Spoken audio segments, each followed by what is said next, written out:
چل رہا تھا، مرد حضرات جنگوں میں بہت بزی رہا کرتے تھے، تو ان کی خواتین، ان کی عورتوں نے اپنے مردوں کو بہت سے معاملات میں سہولت دے رکھی تھی، کیونکہ گھر بھی تو چلانا ہے۔ ہمارے سامنے اسماء بنت ابی بکر ایک بہترین مثال ہے۔ اسماء بنت ابی بکر رضی اللہ تعالیٰ عنہا یہ نہ صرف گھر کا کام کرتی بلکہ گھر کا پانی بھرنے کے لیے گھر سے کوسوں دور چل کے جاتی، اپنے سر پر کھجور کی گٹھلیاں لاد کر لاتی، جانوروں کے لیے چارے وغیرہ کا انتظام کرتی، بہت محنت کرتی، معاشرتی زندگی میں پورے طور سے دوڑ دھوپ کرتی۔ وہ ہمارے لیے بہترین مثال ہے۔ جنگوں میں صحابیہ کرام شریک رہتی، اللہ کے رسول خود لے جاتے اور وہ اپنی خدمت انجام دیتی وہاں پر۔ اس کے علاوہ خیر کے کاموں میں بھی خواتین مردوں سے پیچھے تھوڑی نہ تھیں۔ مثلاً صدقہ و خیرات کرنا، خواتین آگے آگے، خدمت کرنا، تیمارداری کرنا، خواتین آگے آگے، مہمان نوازی کرنا، خواتین آگے آگے۔ مردوں کے ساتھ ساتھ خواتین بھی خیر کے کاموں میں شریک رہتی، تو معاشرتی زندگی میں مردوں کے ساتھ عورتیں بھی دکھتی تھیں، برابر سے دکھتی تھیں۔ لیکن عورت کو ان احکام کے لیے اس لیے تاکید کی گئی ہے کہ جب وہ گھر سے باہر نکلے تو ان احکام کا خیال رکھے۔ وہ اس لیے کہا گیا ہے کیونکہ باہر مرد حضرات ہوتے ہیں، کیونکہ آفٹر آل باہر کی دنیا تو مردوں کی ہی دنیا ہے نا، اتنا تو آپ مانتی ہیں نا کہ باہر کی دنیا تو مردوں کی ہی دنیا ہے۔ تو اس لیے کچھ آداب بتائے گئے ہیں عورتوں کو کہ وہ گھر سے باہر کیسے نکلے، اور جب بھی عورت گھر سے باہر نکلے گی تو اس کی ملاقات مردوں سے تو ہوگی کہیں نہ کہیں، تو اس کے لیے بھی آداب بتائے گئے ہیں۔ فرمایا سورہ نور صورت نمبر 24 آیت نمبر 30 اور 31 میں، قُل لِّلْمُؤْمِنِينَ يَغُضُّوا مِنْ أَبْصَارِهِمْ، مومن مردوں سے کہو کہ اپنی نگاہیں نیچی رکھے، وَقُل لِّلْمُؤْمِنَاتِ يَغُضُّضْنَ مِنْ أَبْصَارِهِنَّ، مومن عورتوں سے کہو کہ اپنی نگاہیں نیچی رکھیں۔ کیا فرمایا اللہ تعالیٰ نے کہ اگر مرد اور عورت کی ملاقات ہو تو انہیں چاہیے کہ سب سے پہلے اپنی نظروں کی حفاظت کریں، اپنی نگاہوں کو نیچے رکھیں۔ فرمایا سورہ احزاب صورت نمبر 33 آیت نمبر 32 میں، وَلَا تَخْضَعْنَ بِالْقَوْلِ فَيَطْمَعَ الَّذِي فِي قَلْبِهِ مَرَضٌ وَقُلْنَ قَوْلًا مَّعْرُوفًا، اور دبی زبان میں بات نہ کیا کرو کہ دل کی خرابی میں مبتلا کوئی شخص لالچ میں پڑ جائے۔ کیا فرمایا کہ اس طرح انداز میں، لچکدار انداز میں اور دبی زبان میں مردوں سے بات نہ کرو کہ کسی کے دل میں برائی ہو تو وہ آپ سے اٹریکٹ ہو جائے، وہ لالچ میں پڑ جائے، بلکہ معروف انداز اختیار کرو، صاف سیدھی بات کرو۔ مغربی تہذیب کو دیکھیے، وہ عورت کو ٹریننگ دیتا ہے کہ اپنی آواز میں لچک پیدا کرو۔ کیوں؟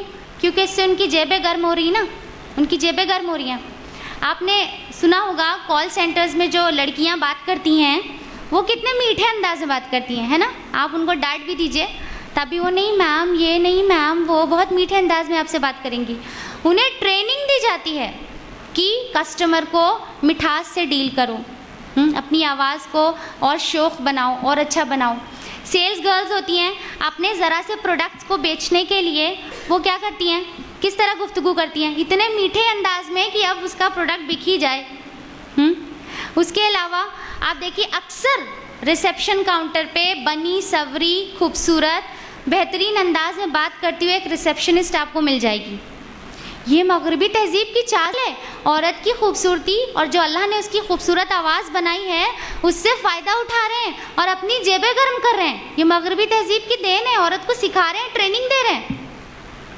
اور دوسری طرف ہمارے وہ متقی حضرات، آپ سمجھ رہی ہوں گی، متقی حضرات، ان کا کہنا ہے کہ آج فتنے کے دور میں عورت کی آواز بھی باعث فتنہ ہے، تو کہیں غلطی سے بھی ہمارے گھر کی عورت کی آواز کسی غیر محرم کے کان میں نہ پڑ جائے، غلطی سے بھی۔ اگر ایسا ہوتا تو اللہ کے رسول صلی اللہ علیہ وسلم سب سے پہلے اس کے لیے ہمیں ٹوکتے، کیونکہ فتنہ تو اس دور میں بھی شروع ہو چکا تھا۔ میں اپنی طرف سے نہیں کہہ رہی، میں آپ کو حدیث سناتی ہوں۔ تبری میں قتادہ کے حوالے سے منقول ہے کہ اللہ کے رسول عورتوں سے اس بات پر بیعت لینے لگے کہ وہ نہ ہی نوحہ کریں گی اور نہ ہی مردوں سے بات کریں گی۔ تو عبد الرحمن بن عوف رضی اللہ تعالیٰ عنہ نے پوچھا، اے اللہ کے رسول، ہمارے پاس تو مہمان بھی آتے ہیں اور اس وقت ہم اپنی بیویوں کے پاس نہیں ہوتے ہیں۔ تو اللہ کے رسول نے فرمایا، یہاں وہ عورتیں مراد نہیں ہیں، یعنی مردوں کے ساتھ سنجیدہ گفتگو کرنے کی ممانعت نہیں ہے۔ غور کیجئے، اللہ کے رسول نے عورتوں سے بیعت لی کہ بے وجہ مردوں سے بات نہیں کریں گی، بے وجہ فضول میں مردوں سے بات نہیں ہونی چاہیے۔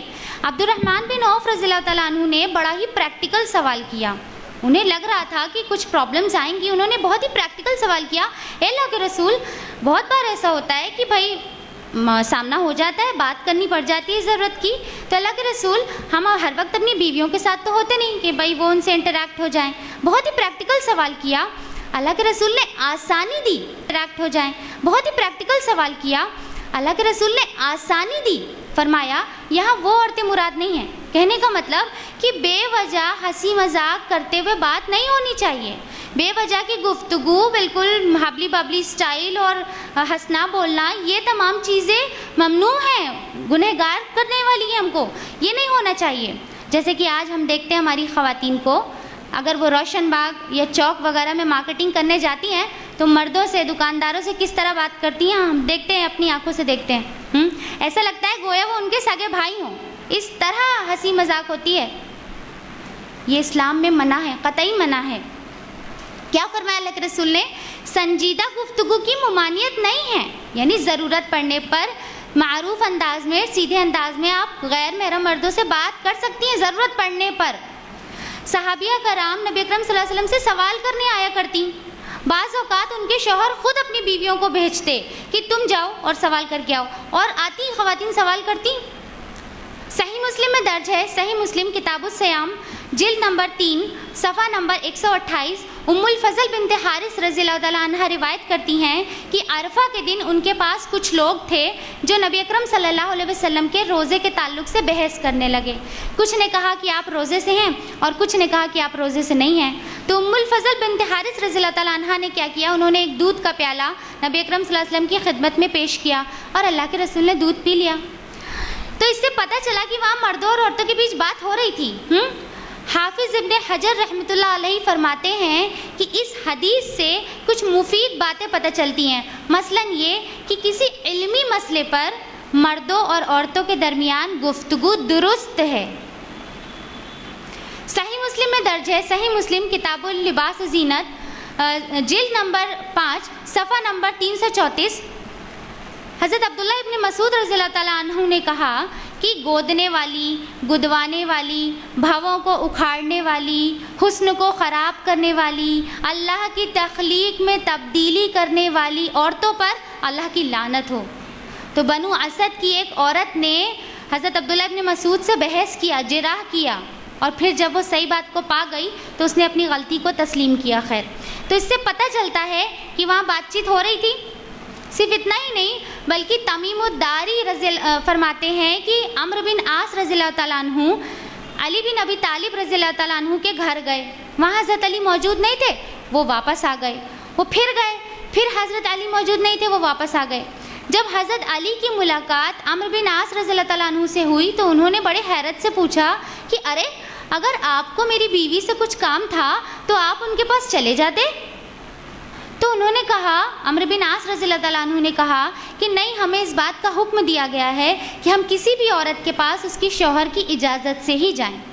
غور کرنے کی بات یہ ہے کہ شریعت کو سب سے زیادہ جو فالو کرنے والے تھے نبی اکرم صلی اللہ علیہ وسلم, ان کے بعد شریعت کو سب سے زیادہ فالو کرنے والے صحابہ کرام ہوا کرتے تھے. اس پہ تو ڈاؤٹ نہیں ہے نا. شریعت کو سب سے زیادہ فالو کرنے والے صحابہ کرام ہوا کرتے تھے. حضرت علی کو بڑا تعجب ہوا اور انہوں نے بڑی آسانی, کیونکہ وہ گئے پھر واپس آ گئے, پھر گئے پھر واپس آ گئے, بڑی مشقت ہوئی, تو انہوں نے بڑی تعجب سے پوچھا, آسانی دیتے ہوئے پوچھا, ارے اگر آپ کو میری بیوی سے کوئی کام تھا تو آپ چلے جاتے. تو اس سے کیا پتہ چلتا ہے کہ بہت سے ایسے مقام ہوں گے جہاں پہ مردوں اور عورتوں کو ضرورت کے تحت بات کرنی پڑ سکتی ہے. اس میں کوئی اعتراض کی بات نہیں ہے, لیکن حدود شریعت کا خیال رکھتے ہوئے. آئیے دیکھتے ہیں آج کے ماڈرن دور میں, آج کا جو ماڈرن ایرا ہے, آج کتنی ضرورت پڑتی ہے جہاں پر مردوں اور عورتوں کی ملاقات ہوتی ہے غیر محرم, اور آپس میں بات بھی کرنا پڑ جاتا ہے. مثلاً کہ جب غیر محرم رشتہ دار گھروں پر آتے ہیں تو کیا ان کے پاس بیٹھنا نہیں پڑتا, ان کی مہمان نوازی نہیں کرنی پڑتی, کیا ان سے گفتگو نہیں کرنی پڑتی؟ کرنی پڑتی ہے نا. جب پبلک ٹرانسپورٹ کا استعمال کرتے ہیں, مثلاً آٹو رکشہ وغیرہ, تو مردوں سے ملاقات ہوتی ہے. پبلک پلیس پر, ہاسپٹلز پر, ریلوے اسٹیشنز پر آپ کی ملاقات مردوں سے ہوتی ہے. اسی طرح سے جب بچوں کے اسکول کالجز مدرس کو جانا پڑتا ہے تو وہاں پر بھی مردوں سے ملاقات ہوتی ہے, بات کرنا پڑتا ہے نا. کچھ مقام بتا رہے ہیں جہاں پہ بہت ضروری ہو جاتا ہے, کوئی آپشن نہیں رہتا. میڈیکل کالج, انجینئرنگ کالج میں گرلز اینڈ بوائز ایک ساتھ پڑھتے ہیں اور ضرورت کے تحت ان کو بات کرنی پڑتی ہے. آج ہمارے پاس یہ فیسلٹیز تو ہے نہیں کہ ہمارے پاس medical college, engineering college separate ہو, ایک ساتھ ہے, گرلز بوائز ساتھ میں پڑھتے ہیں, ضرورت کے تحت انہیں بات کرنی پڑتی ہے. تو اسلام اتنی اجازت دیتا ہے کہ ضرورت کے تحت ان احکام کا خیال رکھتے ہوئے مرد اور عورت کی ملاقات ہو سکتی ہے اور ان کے بیچ ضرورت کے تحت گفتگو ہو سکتی ہے. بلکہ اللہ سبحانہ تعالیٰ تو تعریف فرماتے ہیں مردوں اور عورتوں کی. فرماتا ہے سورۃ توبہ سورہ نمبر 9 آیت نمبر 71 میں کہ والمؤمنین والمؤمنات بعضهم اولیاء بعض, مومن مرد اور مومن عورتیں تو ایک دوسرے کے رفیق ہیں, مددگار ہیں. تو اگر مرد اور عورت اللہ کے حدود کا خیال رکھتے ہوئے ملاقات کریں تو اس سے ایک ہیلدی سوسائٹی وجود میں آتی ہے اور فتنے کے اسباب بہت کم ہو جاتے ہیں اور آسانی بھی پیدا ہوتی ہے. آئیے ایک دوسرے نقطے پر نگاہ ڈالتے ہیں جو آج کے لیے بہت ضروری ہے, اور وہ ہے ایجوکیشن, یعنی تعلیم. اعلیٰ تعلیم حاصل کرنا آج کے وقت کی ایک بڑی ضرورت بن گیا ہے کہ نہیں؟ ہر کوئی چاہتا ہے نا اپنے بچوں کو اچھا پڑھانا لکھانا, اپنے کیریئر کے بارے میں بھی سوچتا ہے. آج کے وقت کی ضرورت ہے کہ نہیں کہ اعلیٰ تعلیم حاصل کی جائے, اپنے بچوں کو پڑھایا جائے. اعلیٰ تعلیم حاصل کرنا وقت کی ایک بہت بڑی ضرورت بن گئی ہے.